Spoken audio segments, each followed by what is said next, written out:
નમસ્કાર દર્શક મિત્રો, આરટીવી ન્યૂઝમાં આપનું સ્વાગત છે। સમાચાર પર કરીએ નજર। સાબરકાંઠા લોકસભાના ઉમેદવાર પાછલા બારણેથી થયા રવાના। જિલ્લા કાર્યાલય ખાતે કાર્યકરો અને અગ્રણીઓ સાથે બેઠક કરવા આવેલા ઉમેદવાર શોભનાબેન બારૈયા સામે વિરોધ પ્રદર્શન થતા પાછલા બારણે રવાના થવાની ફરજ પડી।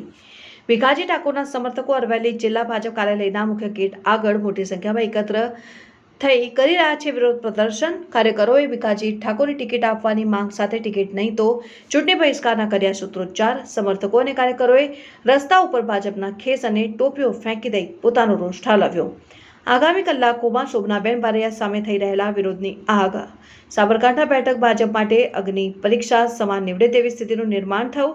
અરવલ્લી જિલ્લા ભાજપ કાર્યાલયમાં યોજાનારી ભાજપ સંગઠન અને શહેર સંગઠનની બેઠક પર વિરોધ પ્રદર્શનને કારણે મુલતવી રાખવાની ફરજ પડી હોવાની ચર્ચા। શોભનાબેન સામે થઈ રહેલ વિરોધ અંગે જિલ્લા સંગઠન મગનું નામ મારી પાડવા તૈયાર ન થતા લોકોમાં અનેક તર્ક વિતર્ક। Reporter Jitendra Bhatia, RTV news, Modasa. અમે આજરોજ તાલુકા અલગ અલગ તાલુકામાંથી કાર્યકર્તાઓ બધા અહીંયા કમલમમાં રજૂઆત કરવા માટે આવ્યા હતા। બધા અહીંયા ભેગા થઈને કમલમમાં અંદર જવા કરતા ત્યાંથી અમને હાથ પકડીને બહાર કાઢવામાં કે તમારી કંઈ જરૂર નથી એમ। તો અમે ભારતીય જનતા પાર્ટીને એટલું કહેવા માગીએ છીએ કે જો કમલમ છે દરેક કાર્યકર્તાના પરસેવાના મજૂરીના ફાળાથી બનેલું છે।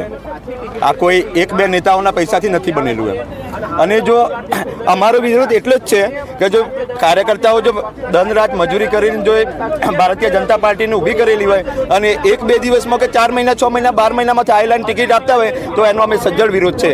અને જો અમારા ભીખાજી ઠાકોરનું ટિકિટ કેમ કાપી છે એનું સ્પષ્ટ કારણ અમને બતાવો કે આ કારણથી અમારી ટિકિટ કાપી છે। અમે આયાતી ઉમેદવારને ક્યારેય સ્વીકારવા માટે તૈયાર નથી।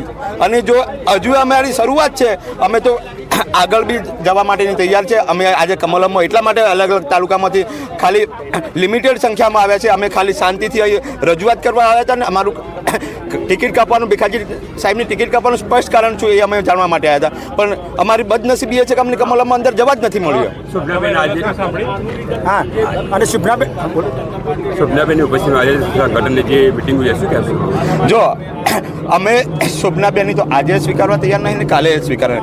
ભારતીય જનતા પાર્ટીનો જો પાયાના કાર્યકર્તાઓ ની જો ટિકિટ ના મળતી હોય તો અમે આયાતી ઉમેદવારની કેવી રીતે સ્વીકારશું એમ? અને એક બાજુ મોદી સાહેબ આમ વિરોધ પક્ષ પર તો ફાડી નાખે એટલા વિરોધ કરે છે તો અમે કોંગ્રેસની કોંગ્રેસના ઉમેદવારનો પ્રચાર અમે કેવી રીતે કર્યો? આ ભારતીય જનતા પાર્ટી કોંગ્રેસના વચ્ચે જંગ નથી, આ કોંગ્રેસ વર્સિસ કોંગ્રેસનો જંગ છે, એનો અમને વિરોધ છે।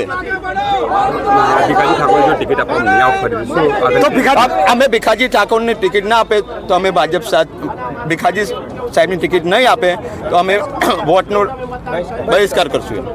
જનતા પાર્ટીએ પહેલા ભીખાજી ઠાકોરને ટિકિટ આપી હતી અને એમને પ્રચાર કર્યા પછી 9 દિવસ પ્રચાર કરીને જે ટિકિટ પાછી ખેંચી છે એના સમર્થનમાં અરવલ્લી કાર્યાલય આવી પહોંચ્યા છીએ અને ભારતીય જનતાના એક નાનો પાયાનો કાર્યકર્તા છીએ અને અમને જો કમલમના અંદર ઓફિસમાં પહેવા નથી દેવામાં આવતા એનો અમને સખ્ત વિરોધ કરીએ છીએ। અને આયાતી ઉમેદવાર જે શોભનાબેન બારૈયા કે જે પાર્ટીના કાર્યકર્તા નથી અને એમને સક્રિય સભ્ય પણ નથી, જેઓ અગાઉ અઠવાડિયામાં જ રાજીનામું શિક્ષિકાઓ રાજીનામું મૂકી નથી, એમને ડાયરેક્ટ જો ટિકિટ આપવામાં આવતી હોય તો ભારતીય જનતા પાર્ટીને એવું કહેવું છે જે 20 કે 25 વર્ષ પાર્ટી માટે જેને મહેનત કરી છે જો એવા કાર્યકર્તાની કદર ના થતી હોય તો આવનારા દિવસમાં કોંગ્રેસમાંથી આવેલા ઉમેદવારો આ પાર્ટીને લઈ લેશે અને ભારતીય જનતા પાર્ટીના કાર્યકર્તાઓને ઘરે બેસી પડશે। આવા બી સમીકરણો સર્જાય છે। એટલે મારે તો એક જ કહેવું છે, ફરીથી ભારતીય જનતા પાર્ટી ટિકિટ ભીખાજી ઠાકોરને આપે અને અમને જંગી બહુમતથી અમે જીતાડીશું એવી ખાતરી આપીએ છીએ। ના સમર્થનમાં આવેલા છીએ અને કમલમમાં અમને કોઈ એન્ટ્રી આપવામાં આવતી નથી। અત્યારે અમે બીજેપીના કાર્યકર્તા હોવા છતાં અમને એન્ટ્રી આપવામાં આવતી નથી। અમે અહીંયા શું ષડયંત્ર રચાઈ રહ્યું છે એ જાણવા માટે આવ્યા છીએ। બીજું કે જે તે આ પહેલાં ટિકિટ આપીને ટિકિટ પરત લીધી એનું કારણ જાણવા માટે આવેલા છીએ। અને જો આ ટિકિટ ફરીથી નહીં મળે તો આનું ઉગ્ર આંદોલન થશે અને ઇલેક્શન બહિષ્કાર થશે અને આનું પરિણામ ભોગવવા માટે બીજેપીને તૈયાર રહેવું પડશે આગાડી।